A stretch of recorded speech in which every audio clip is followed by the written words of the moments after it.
주신 다윗의 시, 이 시편 20편 1절에서 9절의 말씀을 가지고 승리를 향한 기도라는 제목으로 은혜의 말씀 함께 나누도록 하겠습니다.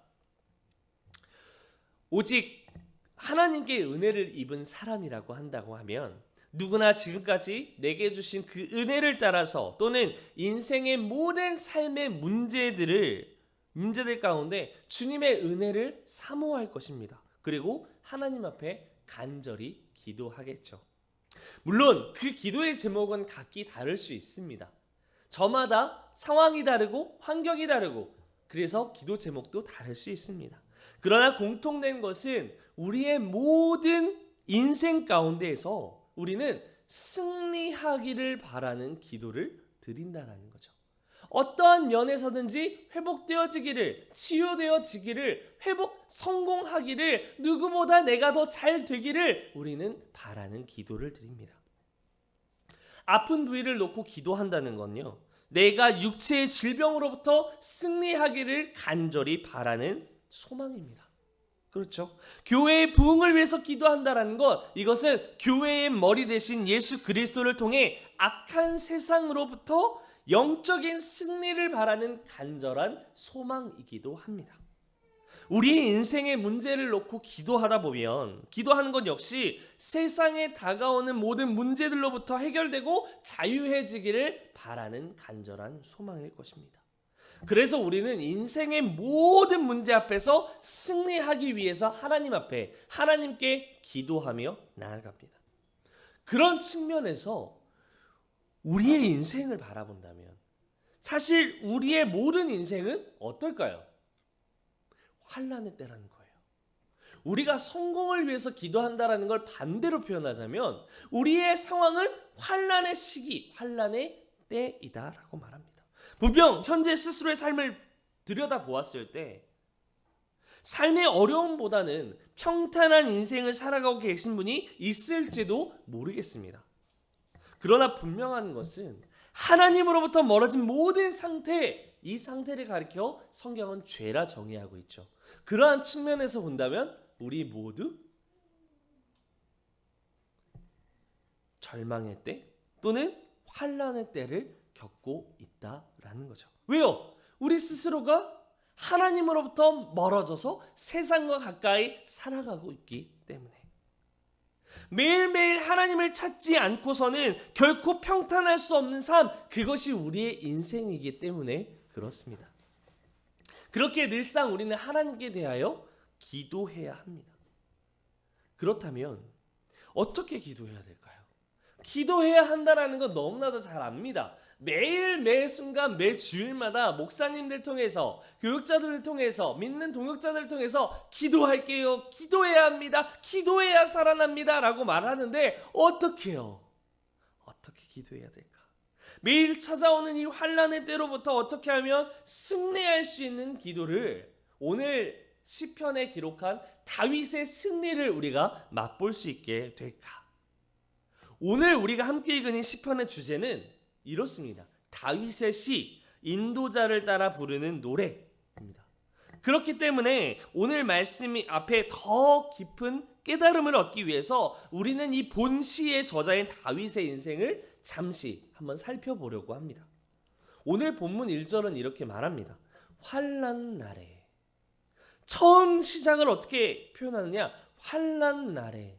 즉 다윗의 때가 환난의 때에 기록되어진 시다라고 말을 합니다. 즉 다윗이 기도하고 있었던 이 때는 환난을 겪고 있었던 때입니다. 사실 오늘 본문을 기록한 저자 이 다윗의 때는요, 사무엘하 10장의 내용을 배경으로 쓰여진 시인데요. 아람과 암몬 연합군과의 그 전쟁에 출정하기 위해서, 전쟁 앞에 나아가기 위해서 승리를 기원하는 마음과 그 바램들을 담고 있는 시입니다. 그러니까 더욱더 비장할 수밖에 없겠죠. 그런데 당시 전쟁에 출정해야 했던 다윗의 심정이 어땠을까? 그야말로 폭풍전야와 같은 심정이었다라는 거예요. 왜 다윗은 오늘 시편의 처음을 환난 나래라고 이야기를 하는가? 우리 보통 전투에 나가기에 앞서서 우리의 모든 마음가짐을 보면 대단한 각오와 다짐이 있어야 될 거 아닙니까? 그러나 다윗은 현재 바라보는 그 상황 속에서 절망하고 환난했다라고 이야기를 하고 있다는 거예요. 왜냐하면 당시 이스라엘의 주변 국가들을 보면 병거의 말과 같은 우수한 전쟁 장비들을 가지고 있었는데 반해서 다윗의 이스라엘 군대는 그들과 같은 병거도 그 기동성을 따라갈 만한 그 어떤 전쟁에 필요한 수단도 없었다라는 거죠. 전쟁에 참여한 인원 역시 수적으로 열세에 있었기 때문에, 즉 실질적인 군사력을 따져봤을 때 이스라엘이 이 승리에서 승리할 확률은 희박했다라는 거예요. 그러나 이처럼 모든 것이 패전할 것 같은 이 환난의 때에 다윗과 이스라엘 백성들은 전적으로 하나님을 향하여 부르짖기 시작했다라는 겁니다. 다윗은 먼저 과거의 믿음의 선조였던 야곱의 하나님, 이스라엘의 하나님을 기억했습니다. 야곱은 어땠죠? 우리가 주일날 계속 살펴보는 것처럼 야곱은 형 에서의 장자권을 빼앗고 그 사실이 발각될 것을 우려하여서 어머니 리브가의 도움으로 삼촌 라반의 집에 피신하게 되었죠. 그렇게 도망자 신세로 타향살이를 지내다가 하나님의 때가 되어서 형 에서를 만나러 가야 하는데 너무나도 두려운 거예요. 너무나도 두려운 환난의 때였던 거예요. 근데 그 두려움의 순간 야뽕나루에서 야곱은 하나님과 날이 새도록 씨름하였다라고 성경은 기록하고 있습니다. 허벅지 관절이 나갈 정도로 간절히 무릎 꿇고 하나님 앞에 부르짖었고 하나님께 축복을 구했습니다. 그때에 하나님은 하나님과 겨루어 이겼다 라고 하여서 야곱의 이름을 이스라엘이라는 이름으로 바꾸어 줬습니다. 즉 이스라엘이라고 하는 그 새로운 이름은 하나님과 겨루어 이김이라고 하는 뜻입니다. 그 축복으로 말미암아 두려움 속에서 그 무엇으로도 채울 수 없는 평안과 담대함을 채울 수 있었고 형 에서 앞에 결국 설 수 있었습니다. 주님이 주신 그 능력으로 담대한 믿음으로 나아갔더니 형 에서와 포옹하며 20년 만에 형제간의 우애를 다질 수 있었습니다. 이 은혜를 기억했던 다윗 역시 사울을 피해 도망하였던 그 순간에도 몇 번이고 야곱과 같이 죽을 뻔한 위기가 있었음에도 불구하고 하나님의 언약궤가 있던 성소와 시온, 즉 하나님과의 언약 관계 속에서 하나님께서 도우시고 붙드실 것이라는 그 확실한 소망, 전적인 신뢰가 있었다라는 겁니다. 그 가운데 하나님께 드린 모든 예물의 제사들을 기억하시고 연락해 주시기를 이스라엘 백성들을 간구한 겁니다. 오늘 이 시의 환난의 때 다윗과 이 이스라엘 백성들은 이러한 심정으로 하나님 앞에 토로한 겁니다. 하나님, 내가 사울을 피해 도망하였을 순간 죽을 고비를 넘기는 그 엄청난 그 순간 속에서 내가 주를 의지합니다.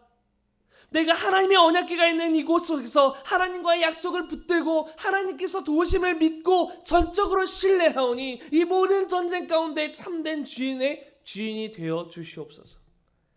사랑하는 여러분, 여러분은 환난의 시대에 환난의 순간 속에서 평안함의 그 승리를 얻기 위해서 누구를 향하여 부르짖으며 예배하십니까? 다윗과 이스라엘 백성들은 환난의 순간 속에서도 한마음한 뜻으로 승리를 향하여 딱 한 가지 그 승리를 향하여 중보할 수 있었던 까닭이 무엇이냐? 그들이 전적으로 하나님의 이름을 신뢰했기 때문입니다.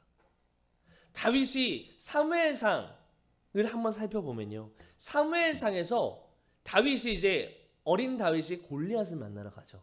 골리앗을 만나러 가는 순간 속에서 골리앗은 우리가 보기에 체격도 크고 힘도 세고 무엇을 비교해도 다윗은 잽도 안 되는 상황이었어요.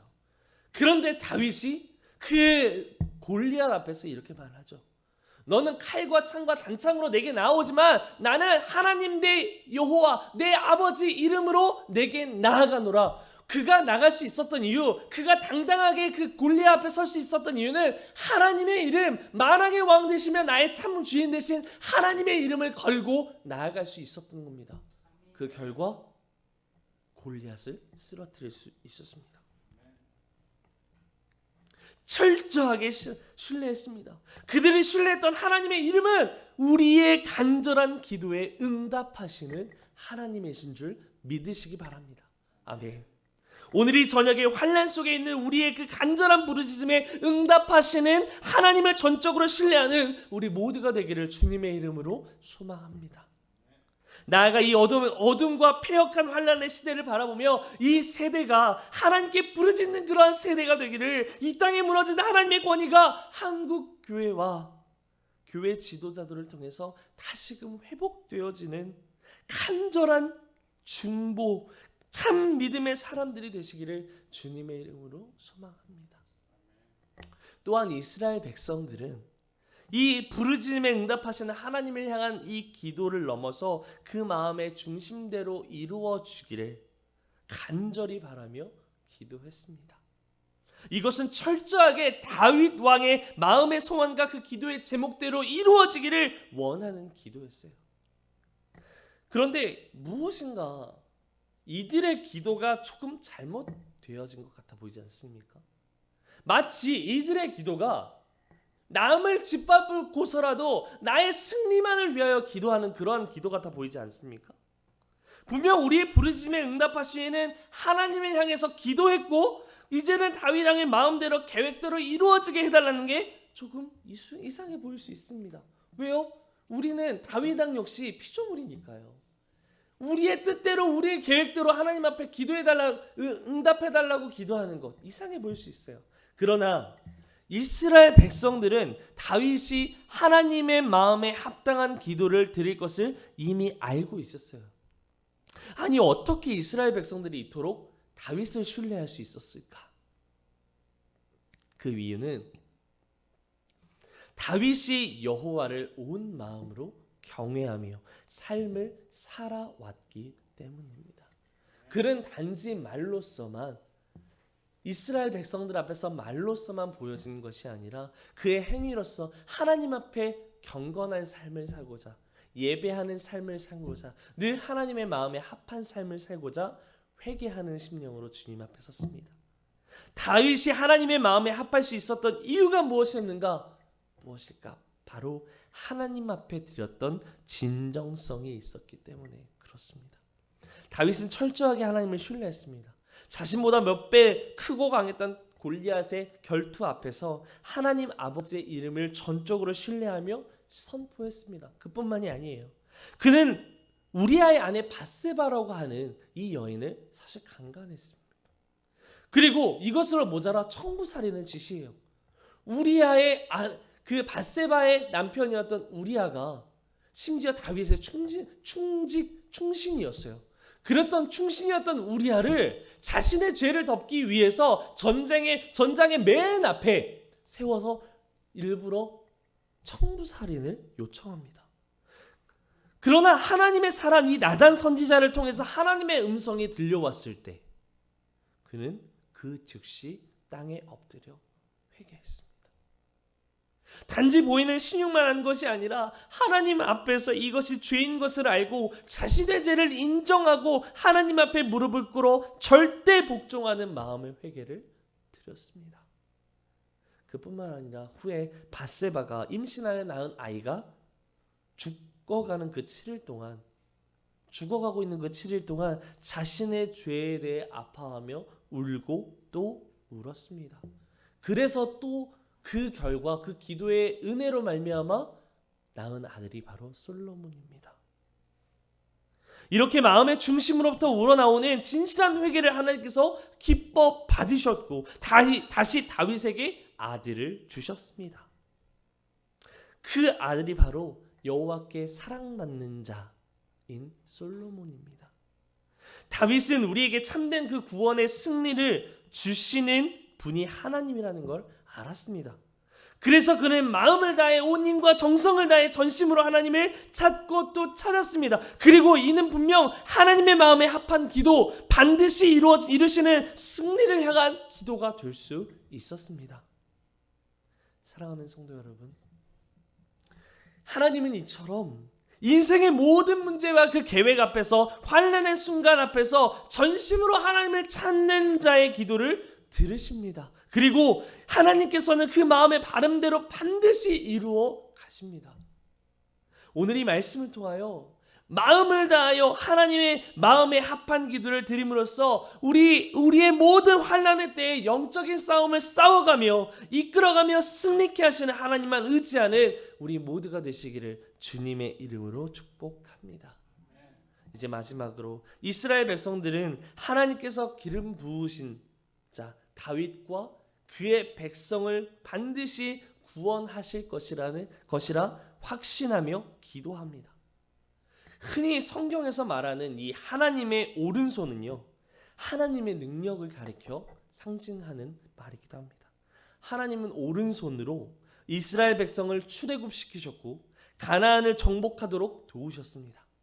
그 확실한 구원을 얻은 이스라엘 백성들은 우리에게 닥친 환난의 때 역시 하나님께서 친히 그 능력의 팔로 우리를 구원하실 것이다 확신하며 그 하나님의 구원하심의 역사를 소망했던 것입니다.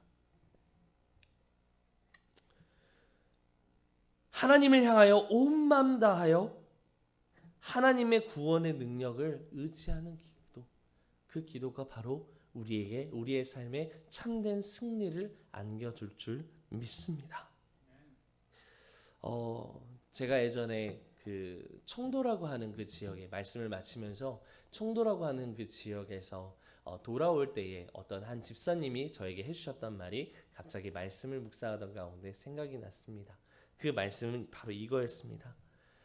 당시 전도사였기 때문에 전도사님은 어디를 가서든 어느 곳에서 목회하시든 세상과 타협하지 않는 목회자가 되어 주세요.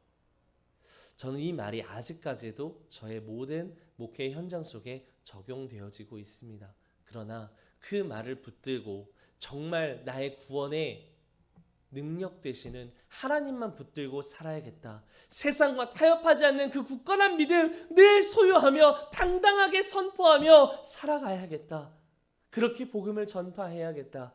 그런 마음으로 목회자가 되었고 그 마음으로 목회의 현장 가운데 있었습니다. 그러나 목사가 되고 결혼을 하고 현실에 부딪히고 그런 모든 상황 속에서 스스로 세상과 타협하고 있는 저의 모습들을 계속해서 발견하곤 합니다.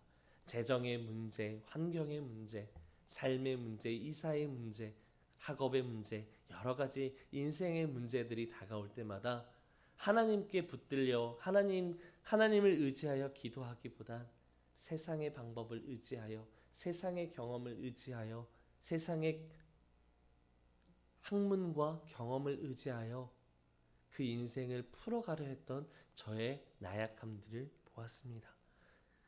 그러나 오늘 말씀처럼 다윗이 드렸던 기도, 하나님 마음에 합한 기도, 결코 하나님은 이 기도를 놓을 수 없을 만큼 그 간절한 승리를 향한 기도, 그 기도가 오늘 말씀을 통해 저의 삶에도 회복되어질 줄 믿습니다. 사랑하는 여러분, 사실 매일 죄악된 이 세상 속에서 마음과 생각으로부터 찾아오는 모든 환난으로부터 벗어나서 평안의 삶, 평탄한 인생을 살아간다는 그것은 결코 쉽지 않습니다.